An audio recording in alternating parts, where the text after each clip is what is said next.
This is Democracy Now!, democracynow.org, the War and Peace Report. I'm Amy Goodman as we continue on the issue of nuclear power. On Sunday, tens of thousands of anti-nuclear protesters across the globe took their message to the streets to mark the first anniversary of the earthquake and tsunami at Japan's Fukushima power plant. Greenpeace Hong Kong campaigner Prentice Koo was among those voicing their concerns. Although no one died right now, but everyone can forecast the impact of Fukushima will last for over a decade or even a century. So for Japan, this kind of well-developed country can't even they can't handle a nuclear disaster. So it's really a strong lesson for everyone to know that when nuclear reactors go wrong, no one can control it. Will, we are going right now to Burlington, Vermont, to speak with Arnie Gundersen, former nuclear industry senior vice president who's coordinated projects at 70 nuclear power plants around the country. Arnie Gundersen provides independent testimony on nuclear and radiation issues to the Nuclear Regulatory Commission and congressional and state legislatures, as well as government agencies and officials in the U.S. and abroad. Now chief engineer at Fairwinds Association, he co-wrote the new Greenpeace report, Lessons from Fukushima. What are these lessons, Arnie Gundersen? Well, I think the first lesson is that this is a technology that can destroy a nation. I was reading Mikhail Gorbachev's memoirs, and he claims that it was Chernobyl, not perestroika, that destroyed the Soviet Union. And as you look at the transcripts coming out of Japan, we see that the Fukushima accident was on the verge of causing the evacuation of Tokyo. And had the wind been blowing the other way, across the island instead of out to sea, Japan would have been cut in half and destroyed as a functional country. So this is a technology where perhaps accidents don't happen every day, but when they do, they can destroy a country. The other things are the cost is astronomical. To fix this is going to be something on the order of $500 billion. All of the money that Japan saved on oil over the 40 years that they've had nuclear plants just got thrown away in the $500 billion recovery effort. And the other piece is the human issues. The health impacts to the Japanese will begin to be felt in several years and out to 30 or 40 years from cancers.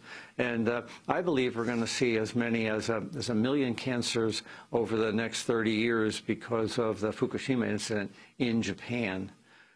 Arnie Gundersen, Fox News host Neil Cavuto spoke with California Republican Congressmember Devin Nunes about what would happen if a tsunami hit a nuclear reactor here in the U.S. I want to go to that clip.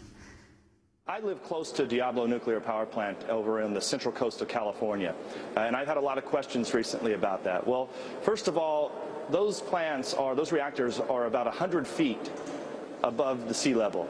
So you would need well over a 100-foot tsunami to even hit those plants. They're actually prepared. They wouldn't have the problem that happened in Japan. They're prepared. Arnie Gundersen, your response?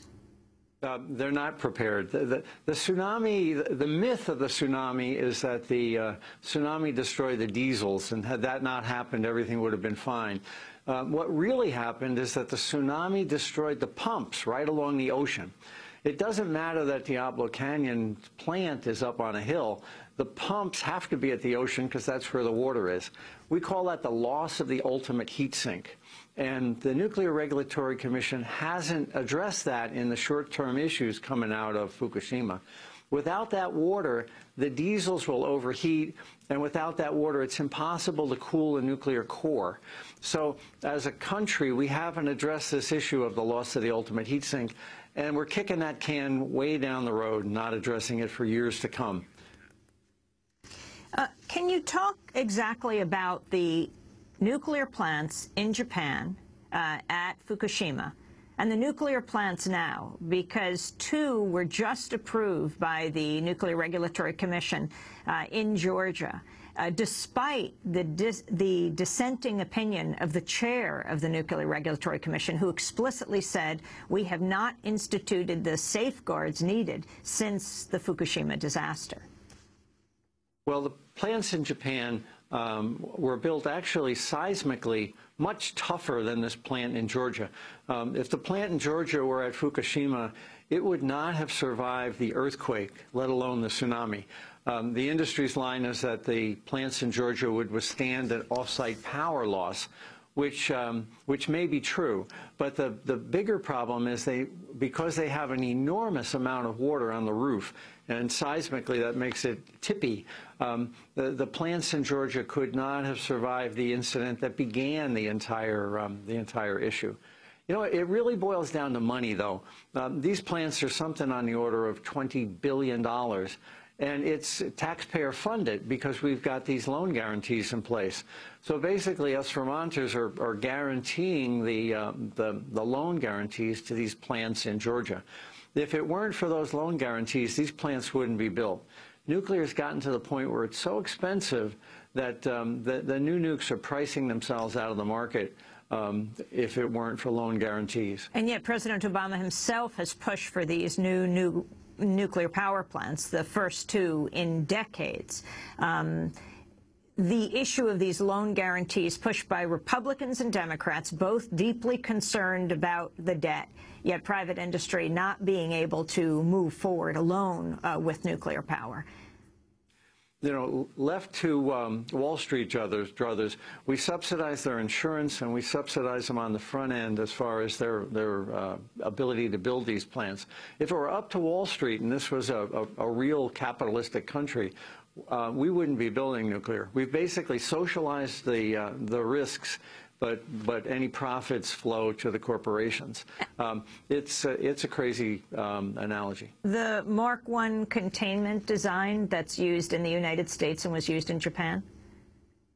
I'm on record as saying that we should close the 23 reactors with the Mark I design. Just 3 weeks before Fukushima, my wife and I were talking, and she said, where's the next accident going to occur? I said, I don't know where, but I know it's going to be in a Mark I design. These containment vents proved to fail 3 times out of 3, and the NRC's response is, well, let's make those vents better. Well, if they just failed 3 times out of 3, it's hard to imagine how to make something like that better. In addition, the fuel is stored on the roof, essentially, in unshielded, unprotected areas, and there's more nuclear cesium-137 in the fuel pool at the plant in Pilgrim, Massachusetts, than was ever released by every nuclear bomb ever exploded in the atmosphere. So we have an enormous inventory of nuclear material way up on the roofs of these buildings. And I think it's time to close these Mark I's down because of those 2 design features. And finally, Arnie Gundersen, in your home state of Vermont, the governor is trying to shut down the nuclear power plant there, but has been stopped by the company that ran it, Entergy. We have a federal judge's opinion that the state overstepped its bounds and looked at the safety of the nuclear power plant. It's pretty clear that states can't look at safety, and that's NRC jurisdiction. But the position of the state, and my position is, I was on the panel that evaluated it, we didn't look at safety. We looked at reliability, and we made our decisions based on, do we think a plant that's that old can be reliable in the future? The oldest nuclear plant in the world has only gotten to 47 years. We have 5 seconds. Arnie Gundersen, I want to thank you very much for being with us. Former nuclear industry senior vice president, coordinated projects at 70 nuclear power plants, speaking to us from Burlington, Vermont. And that does it for our broadcast. Democracy Now! Is